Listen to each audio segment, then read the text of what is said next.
Okay, so again, the guitar that the way I'm playing it now, it's as if there was added a string below it.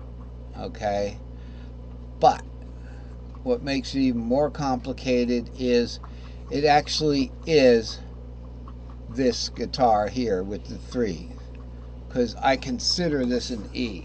Because if I want to teach you how to do something in E, I'm going to play the E shape from here, even though it comes out B. So that's about the tuning. You know, don't be discouraged. I know so many times I've tried to play along to a YouTube and I couldn't hone in on the key.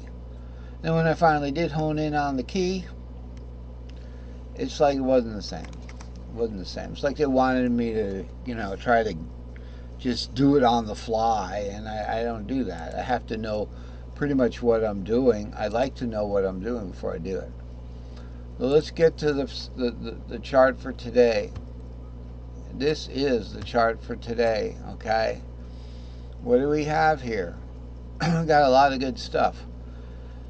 This is how to make the modes a major chord from intervals. In other words, what had happened was what? How did I come up with that? I came up with it with two charts ago. What it is if I wanted to, I don't know, do a major scale. So I could start up here with this R, right? No one argue that. R, 2, 3, 4, 5, 6.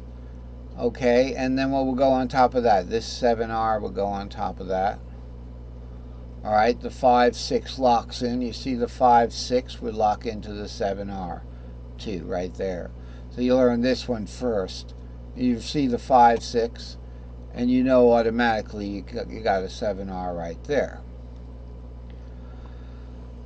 Now, if I wanted to play a pentatonic, what would I do?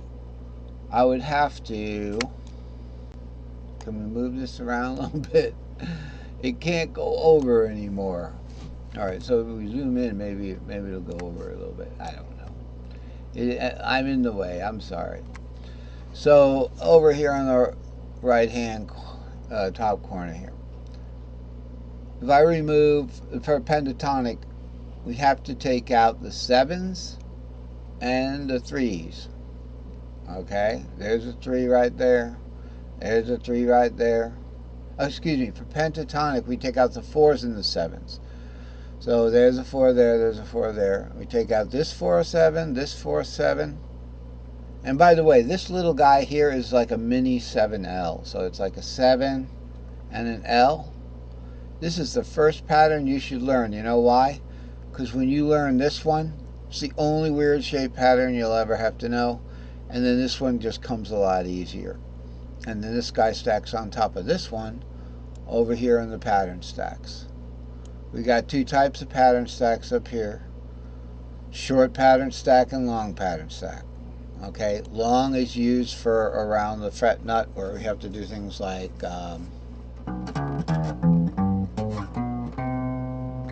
on the fret nut, whereas you couldn't do that from this R. Even though there was a 7 there, it'd be going like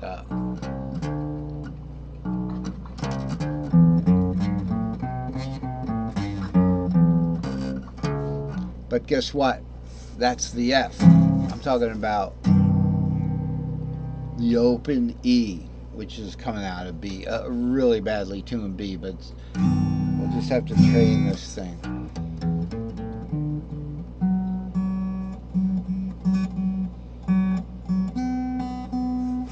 Okay, so for the E, we can't use the short unless we go up one fret, which is nice. You play an F, you'll be able to use the short intervals or the long ones. But if you're going to play what that traditional caged, that I call it key of cage, which is C, A, G, E, and D. The only one that you can play these patterns on is the C. And if you look at it, we'll look at it. The C starts on the third. The E would be the third of C. It even looks like an E, doesn't it? It looks like an E. The E is the third of C. Okay, so the C shape now. Okay, this horror show is coming out in G at home with yours. Play your G, you'll be right in tune with this. Because I've down tuned it a perfect fourth. Far from perfect am I. So, what happens with the short pattern when we play a C shape? There's the root on the second string. There's the third, the fifth, the root. Okay, and this when these two guys get warped over, you know, they'll get warped over like that. So they would actually be like this. That's what our C looks like. 3, 4, 5, 6, 7, R, 2, 3, 4, 5, 6, 7, R, 2, 3, 4, 5. That's kind of why we can play the short pattern on the C. Alright? Because the 3 warps over. The problem with the G is G starts on the 6, right? Now, why does the G shape start on the 6th? I can't tell you that right now, except I know it. And your G shape would be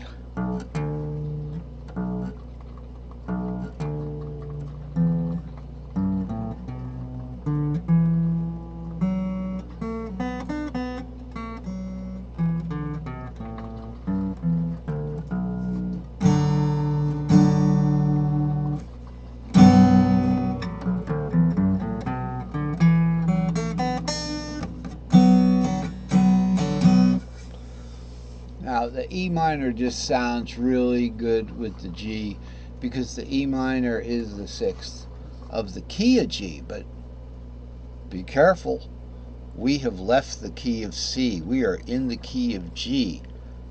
The only problem is we can't play the F sharp. You cannot play the F sharp from the open capo or open caged. Okay, we'll try it. From the 6. Okay, there's the first F sharp. We can play that one. Now, right there on the 6, right there. That's the 6. Here's the 5. Alright.